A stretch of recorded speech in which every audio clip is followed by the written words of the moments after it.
Hello. Well, here we are. So we all know it must be Sunday. If my voice sounds a little bit crackly and not very normal, I'm very sorry about that. But I have had some issues. Some of you know I have a little bit of a problem with my lungs, and right now it's difficult to talk. So if any of you are close and you would like to come over and just give me a kiss and see whether from my froggy voice I will turn into a princess, please go ahead. Don't hesitate. No, I do not want to turn into a prince. I know normally you kiss a frog, it turns into a prince. But I should like to stay a girl and not a frog. So, anyway, I am going to have a hard time talking, but it's okay. Anyway, um, today my story is going to be called Out of the Sky. One day when I was walking to work, to some of you who have been watching and listening to a lot of my stories, you all know that I started working when I was 7 years old for this lovely woman named Tante Clara, who had this beautiful nursery. And on my way to her nursery, I could hear a helicopter.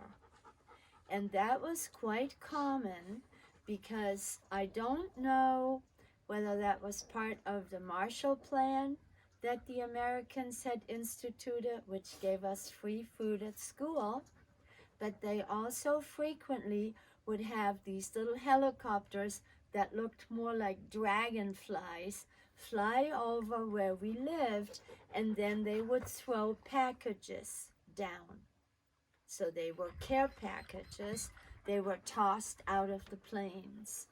And I had seen them a lot and I have heard them a lot, but I was never lucky enough to actually get one of the packages. So this day, when I got to Tante Clara, I said, "Did you see the plane?" She said, "Yes, I did." And she said, "Would you like to try to follow it?" And I said, "Oh, I didn't know whether I could do that. I thought you needed me to work." She said, "No, I do need you to work. But you know what? If they can see a beautiful little girl like you walking on the lanes, they can see you because they are so low to the ground. If they see you, I am absolutely positive that they will throw a package down."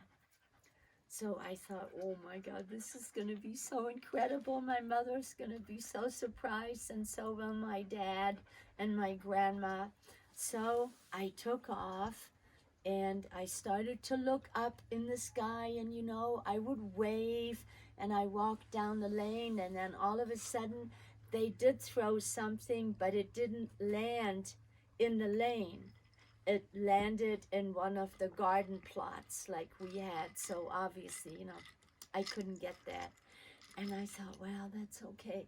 I'll just follow them. I'll just keep following them.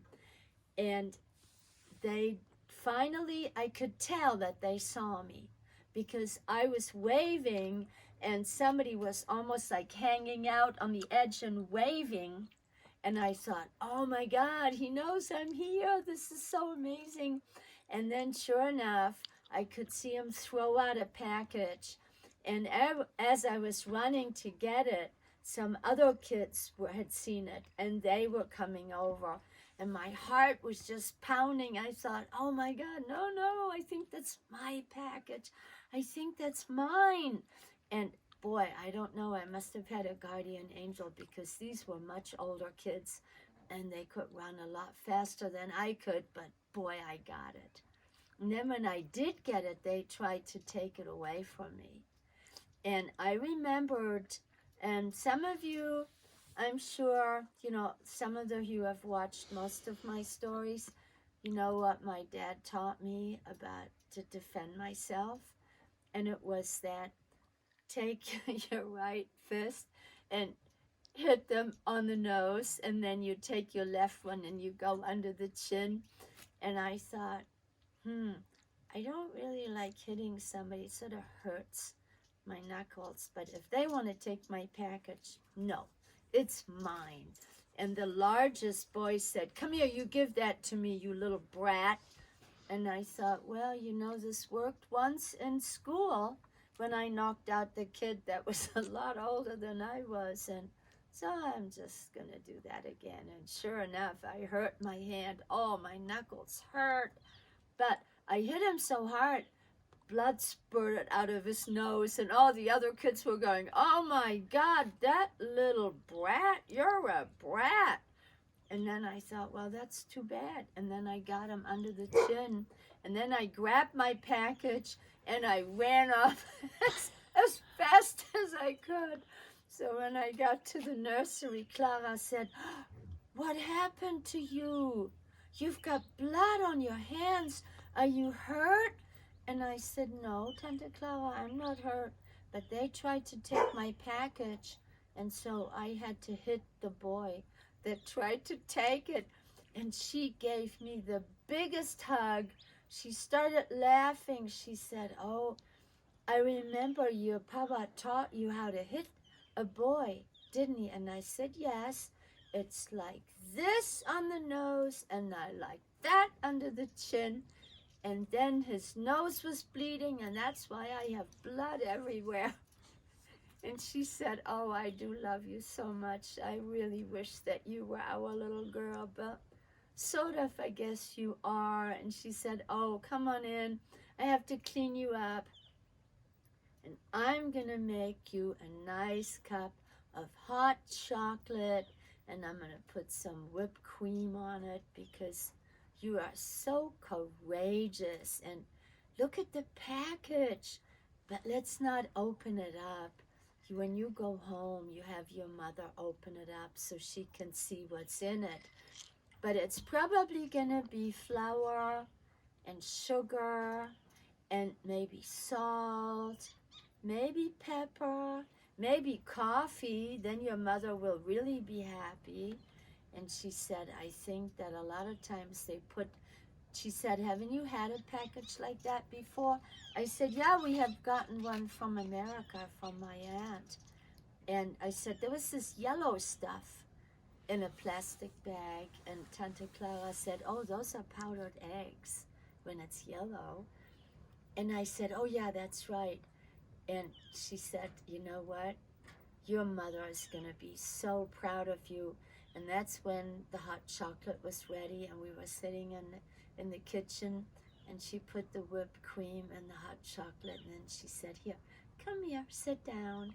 And she put her finger in the whipped cream and she put it on my nose. She said, "Oh my goodness, what happened? You have whipped cream on your nose."